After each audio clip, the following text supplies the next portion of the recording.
আসসালামু আলাইকুম বন্ধুরা, আমার পিছনে দেখতেছেন টমেটার বাগান। দু চোখ যতদূর যায় শুধু টমেটো আর টমেটো। আগে শুনতাম কৃষক বাঁচলে নাকি দেশ বাঁচবে। তো এখন কৃষক কিভাবে বাঁচবে?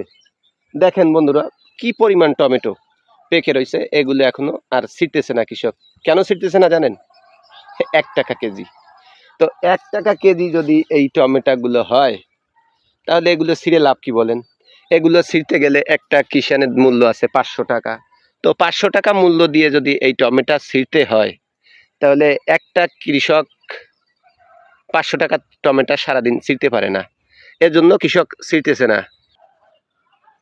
অথচ আমরা যারা বিভিন্ন হোটেল রেস্টুরেন্টে খেতে যান, টমেটো কেচাপ যেটা বলে, টমেটোর কি জেলি, একটা জেলি অল্প একটু প্লাস্টিকের প্যাকেটে থাকে, 5 টাকা মূল্য নেয়। যারা বার্গার খান, সিঙ্গারা খান তাতে দেয় কিন্তু 5 টাকা।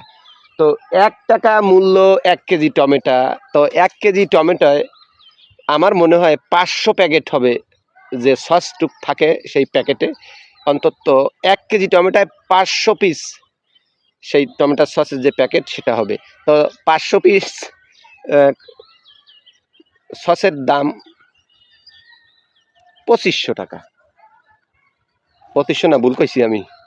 100-র দাম হচ্ছে 500, 5 2500 টাকা। হ্যাঁ, ঠিকই আছে। তাহলে তারা কিভাবে ব্যবসা করে? আর অথচ যে কৃষক মাথার ঘাম পায়ে ফেলে এই টমেটোগুলো ফলাইছে, আজ তারা এগুলো আর বিক্রি করতে পারতেছে না, কারণ এত মূল্য হ্রাস। কারণ আমার জীবনেও দেখিনি যে এই সময়, এই তো গত বছরও এই সময় টমেটোগুলো 15 টাকা, 12 টাকা, 10 টাকা কেজি ছিল, কিন্তু এখন এই সময় এসে এগুলো হচ্ছে 1 টাকা কেজি। আর সস, যারা সসের কারবারি, যারা সস তৈরি করে, যেমন প্রাণ কোম্পানি, একটা সস বিক্রি করে 5 টাকা। এই মাগনা টমেটো। আপনাদের যদি এলাকায় টমেটো না থাকে, আমাদের এলাকায় চলে আসবেন, দেখেন দু চোখ যত দূর যায় কত সুন্দর দেখেন, শুধু টমেটো আর টমেটো। আমার এলাকা ভরি এখন টমেটো, নিচে আছে ধান।